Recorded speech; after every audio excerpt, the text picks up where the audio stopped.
warahmatullahi wabarakatuh. Saya Penny Aulia, NIM D11211511025.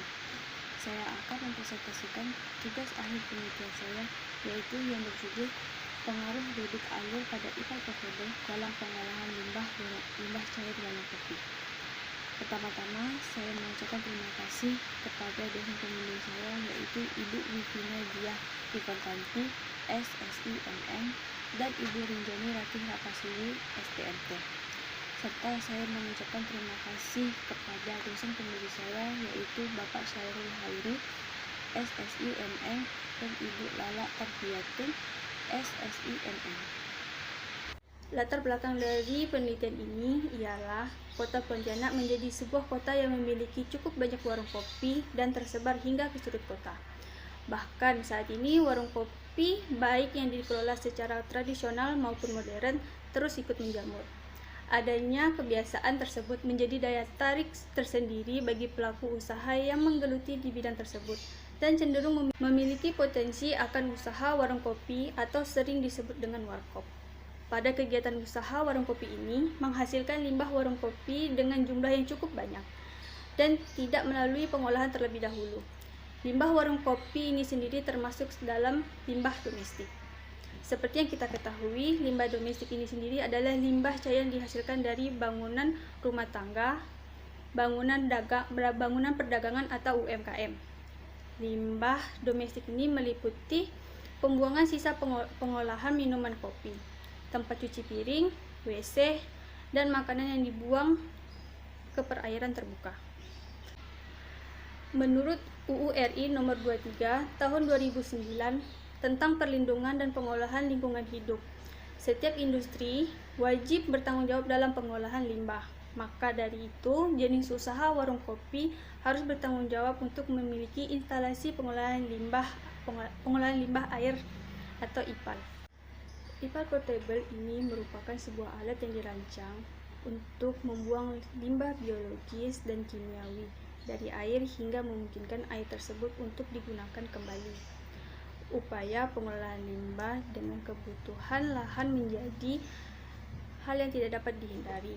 Selain itu, besarnya biaya yang dibutuhkan untuk membangun IPAL dan sistem operasi yang juga rumit menjadi suatu kendala. Salah satu solusi dari permasalahan tersebut ialah merancang IPAL portable yang terintegrasi yang dapat mengelola limbah kegiatan usaha warung kopi, sekaligus mendaur ulang air limbah tersebut hingga dapat digunakan kembali untuk mandi, cuci, kaskus atau MCK. Kelebihan IPAL portable ini meliputi aspek teknis dan ekonomis, yang dimana biaya investasi dapat diminimalisir hingga 30% dari IPAL konvensional. Operasi dan pemeliharaan yang sederhana dan tidak membutuhkan lahan yang luas. Pada perancangan IPAL ini sendiri mudah dioperasikan dengan melakukan pengolahan limbah sederhana dan mudah ditempatkan dialokasikan yang tempat terbatas sekalipun.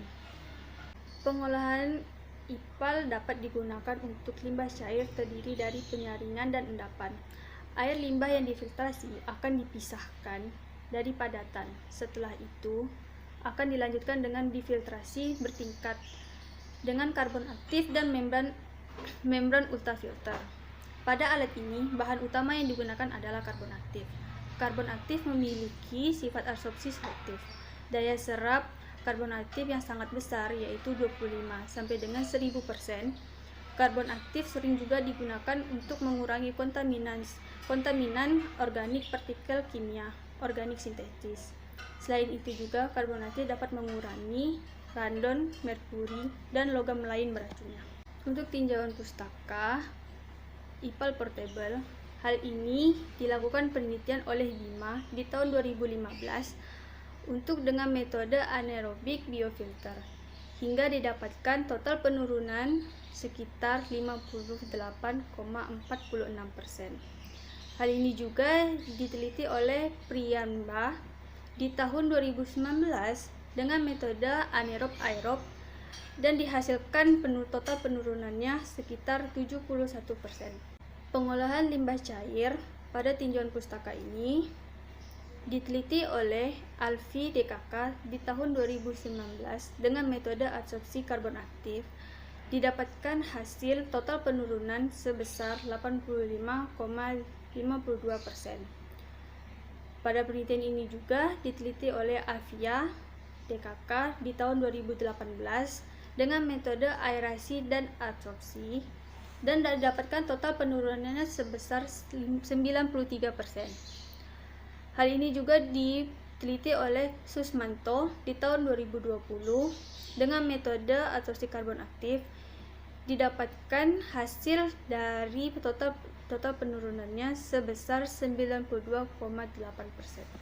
Pengelolaan UMKM dengan absorpsi karbon aktif ini juga diteliti oleh Dini di tahun 2016 dengan metode aerobik biofilter dengan total penurunannya sebesar 68,62%. Hal ini juga diteliti oleh Vindi Diarti di tahun 2015 dengan metode absorpsi karbon aktif dengan total penurunannya sebesar 70%. Debit laju alir pada IPAL portable ini diteliti oleh Salma Riza di tahun 2017 dengan debit laju alir 1.500 liter per meter persegi dengan total penurunan COD sebesar 71%. Hal ini juga diteliti oleh Margareta di tahun 2017 dengan waktu terbaik yaitu sekitar 12 jam dengan total penurunan COD-nya sebesar 91%. Dasar teori daripada penelitian ini ialah limbah cair merupakan sisa atau buangan dari suatu kegiatan dari proses produksi yang sudah tidak terpakai lagi. Limbah juga tidak dapat memiliki nilai ekonomis dan daya guna, melainkan sangat berbahaya jika sudah mencemari lingkungan. Bentuk limbah yang dihasilkan oleh UMKM warung kopi berupa limbah cair. Adapun karakteristik pada limbah cair secara fisik, kimia, biologi menurut Siregar terdapat 4. Yang pertama, limbah cair secara fisik yang dapat dilihat secara fisik melalui suhu, bau, dan warna. Yang kedua, limbah secara kimia dapat dilihat secara senyawa kimia organik dan anorganik terdapat pada limbah tersebut. Yang ketiga, limbah secara biologis yang dapat mengetahui keberadaan bakteri pada limbah cair. Dan yang keempat, limbah cair yang biasanya diukur seperti suhu, padatan, nitrogen, dan oksigen. Air limbah cair kopi ini sendiri termasuk ke dalam limbah domestik. Tipe limbah ini terbagi menjadi 2, yaitu limbah domestik padatan dan limbah domestik cair. Limbah cair kopi ini sendiri termasuk limbah cair domestik. Tipe limbah domestik ini terbagi menjadi 2, limbah domestik padat dan limbah domestik cair. Limbah domestik cair banyak mengandung nutrien yang dapat merangsang pertumbuhan mikroorganisme. Salah satunya limbah cair kopi dari warung kopi. Berdasarkan penelitian Hadis dan Devi, kandungan BOD COD sungai yang diterima buangan limbah kopi meningkat yang awalnya sebesar 120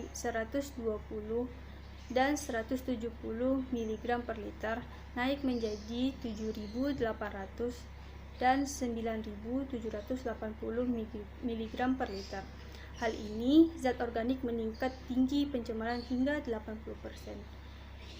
Dapat kita lihat baku mutu limbah domestik. Parameter ini dari Kementerian Lingkungan Hidup Republik Indonesia di tahun 2004. Parameter BOD dan kadar maksimumnya. BOD-nya sebesar 100, TSS-nya 100, minyak dan lemaknya 10, pH-nya 6,0 hingga 9,0. Untuk itu, limbah cair ini akan diabsorpsi. Absorpsi adalah proses di mana molekul fluida menyentuh dan melekat pada permukaan padatan. Dalam absorpsi ini, ada juga yang namanya absorben. Absorben ini berupa karbon aktif. Karbon aktif ini sendiri sering disebut dengan arang aktif atau jenis karbon yang memiliki permukaan yang sangat besar. Menurut Nunik, di tahun 2013, luas karbon aktif dengan 1 gramnya dapat memiliki luas permukaan sebesar 500 meter persegi. Media yang biasa digunakan absorpsi ini adalah air limbah. Hipotesis pada penelitian ini ialah Pengelolaan limbah cair warung kopi dapat dilakukan dengan menggunakan IPAL yang sudah didesain sesuai kebutuhan dan efektif dalam penggunaan lahan. IPAL Portable mengelola limbah cair kopi dengan prinsip pengolahan secara absorpsi dengan bahan isian karbon aktif dapat menyerap polutan yang terdapat di limbah. Kemudian, debit air yang sangat mempengaruhi kinerja pengolahan limbah cair kopi menggunakan IPAL Portable. Debit air mempengaruhi lama dan kekuatan kontak absorben dengan limbah cair yang akan dikelola. Dengan menggunakan debit yang sesuai, maka pengolahan yang akan optimal. Metodologi pada penelitian ini ialah yang pertama, limbah cair warung kopi yang akan ditampung ke dalam bak penampungan yang pertama. Kemudian, limbah akan dialirkan ke bak penampungan yang kedua, yang dimana di bak penampungan kedua berisikan kain saring, yang gunanya untuk menyaring partikel yang masih tersisa. Kemudian, limbah yang sudah tersaring akan dialirkan ke bak penampungan yang ketiga, yang berisikan kain kapas, yang gunanya untuk menyaring sekali lagi untuk partikel yang masih tersisa. Kemudian, limbah yang di dalam bak penampungan ketiga akan dipompa menuju ke tangki absorpsi, yang dimana limbah tadi akan diabsorpsi dengan karbon aktif dan dengan variasi bukaan 30 derajat, 45 derajat, dan 90 derajat dengan kecepatan debit air sebesar 200, 360, dan 570 mm per sekon dengan waktu 10 detik. Kemudian, pada proses absorpsi tersebut akan didiamkan selama 20 menit. Kemudian baru didapatkan hasil yang akan maksimal.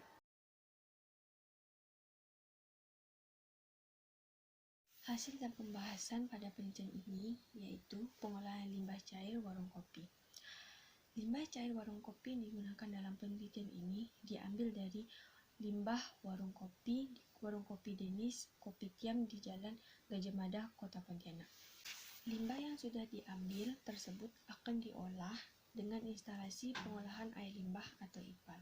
Sebelum diproses lebih lanjut, limbah cair akan diuji terlebih dahulu untuk mengetahui karakteristik awal dari limbah cair yang meliputi pengujian COD, TSS, amoniak, koliform, TDS, dan pH.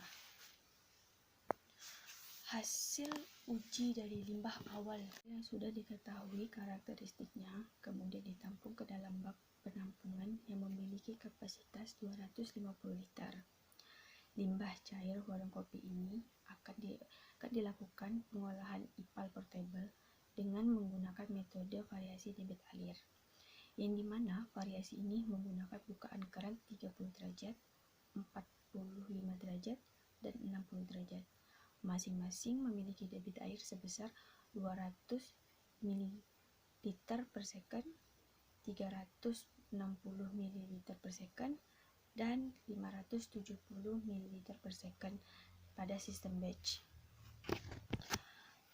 Tahapan pengolahan limbah menggunakan IPAL Portable ini dimulai dengan mengalirkan air limbah ke penampungan ke saringan yang pertama, di mana penampungan pertama memiliki saringan berbentuk honeycomb yang gunanya untuk menyaring partikel yang besar seperti sisa ampas kopi yang masih ada di dalam limbah tersebut.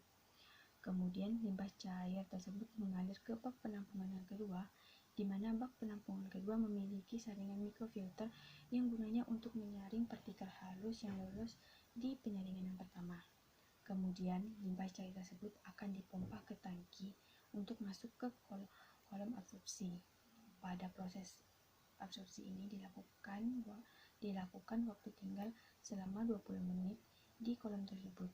Dalam tangki yang berupa kolom absorpsi ini tersendiri terdiri dari karbon aktif yang berukuran besar sebesar 12 mesh dan ukuran karbon aktif yang kecil dengan besar ukurannya 20 mesh.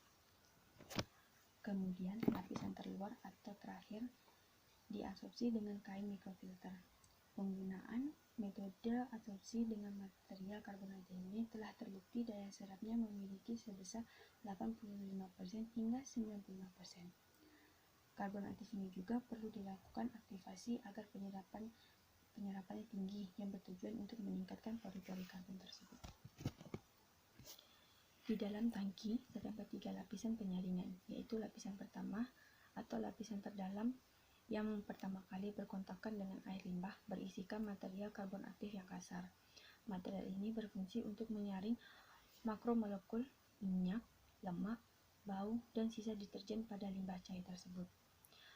Untuk lapisan kedua karbon aktif, pengaruh debit alir terhadap parameter limbah cair. Yang pertama, parameter Chemical Oxygen Demand atau COD. Telah diuji sampel awal pada limbah cair ini didapatkan hasil COD sebesar 1,576 mg per liter.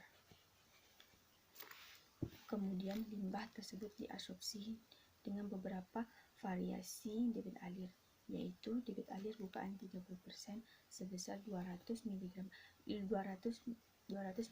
per second, kemudian bukaan 45 derajat sebesar 360 ml per second, dan bukaan 60 sebesar 570 ml per second. Hingga didapatkan COD akhir sebesar debit alir dengan debit alir 200 ml per second, yaitu 766 mg per liter. 360 ml per second didapatkan hasil COD akhir sebesar 1,338 mg per liter. Debit alir 570 ml per second didapatkan hasil COD 1,583 mg per liter. Dilihat pada grafik 5.1, untuk penurunan COD ini cukup signifikan. Hal ini dapat disimpulkan dari hasil penelitian ini. Dengan menggunakan variasi debit alir ini didapatkan bahwa semakin besar debit alir, maka efisiensi penurunan kadar COD semakin berkurang. Hal ini disebabkan karena semakin tinggi kecepatan alir, maka akan menyebabkan partikel-partikel yang terlalu halus akan mudah lolos. Partikel akan menutup lubang pori-pori sehingga percepatan terjadinya clogging. Terjadinya clogging pada permukaan absorben, penurunan dapat efektivitas penyerapan senyawa organik oleh karbon aktif, sehingga debit alir optimum pada kadar COD ini sebesar 200 ml per second dengan penurunan kadar COD sebesar 48,5%. Berdasarkan ini, hasil IPAL portable ini belum mampu menyisihkan polutan COD hingga konsentrasi yang sesuai dengan baku mutu limbah domestik. Dilihat pada grafik 5.1, didapatkan hasil penurunan COD. Terjadi penurunan kadar COD ini dikarenakan adanya proses absorpsi oleh karbon aktif ini.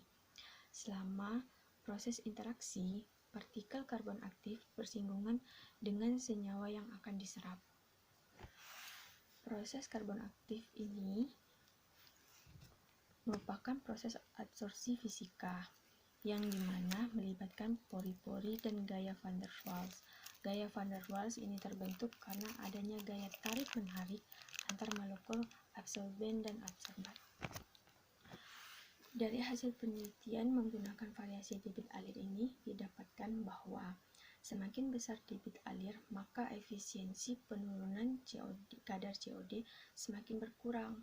Hal ini disebabkan karena semakin tingginya percepatan aliran, maka menyebabkan partikel-partikel yang terlalu halus akan mudah lolos. Sehingga didapatkan hasil debit alir optimum untuk penurunan kadar COD, yaitu dengan variasi bukaan 30 dan debit alir 200 ml per second dengan efisiensi sebesar 48,5%. Pada grafik 5.2 dapat dilihat penurunan yang efektif pada penelitian ini, yaitu debit alir 200 ml per second didapatkan hasil sebesar 102 mg per liter. dibanding dengan debit alir yang lainnya, nilainya masih tinggi. Semakin besar debit alir yang digunakan, maka efisiensi penurunan kadar TDS semakin kecil. Berdasarkan hasil data, hasil pengolahan limbah warung kopi ini didapatkan variasi optimum debit alir 200 ml per second. Hasil pengolahan IPAL portable ini untuk parameter TSS sudah cukup baik, namun belum cukup baik memenuhi ambang batas baku mutu limbah domestik. Untuk penurunan amoniak dapat dilihat dari tabel 5.4, yaitu penurunan amoniak variasi bukaan 30 derajat dengan debit alir 200 ml per second didapatkan hasil akhirnya adalah 33,4 mg per liter. Kemudian variasi bukaan 45 derajat dengan debit alir 360 ml per second didapatkan hasil akhir 1,97 mg per liter. Dan variasi bukaan 60 dengan debit alir 570 ml per second didapatkan hasil akhir sebesar 6,85 mg per liter. Hal ini adanya penurunan amoniak yang terjadinya absorpsi dengan karbon aktif, yang dimana selama proses absorpsi ini terjadi interaksi pada senyawa amoniak karena adanya perbedaan potensial antar molekul-molekul adsorbat dengan permukaan aktif pada karbon aktif pada pori-pori absorben. Gaya tersebut yang menyebabkan molekul-molekul adsorben secara divisional terabsorpsi ke dalam pori-pori absorben dan terikat dalam waktu tertentu. Akan tetapi, pada hasil pengolahan IPAL portable ini terjadi kenaikan kadar amoniak setelah pengolahan. Parameter coliform didapatkan kadar total coliform limbah awal sebesar 30 mg per liter.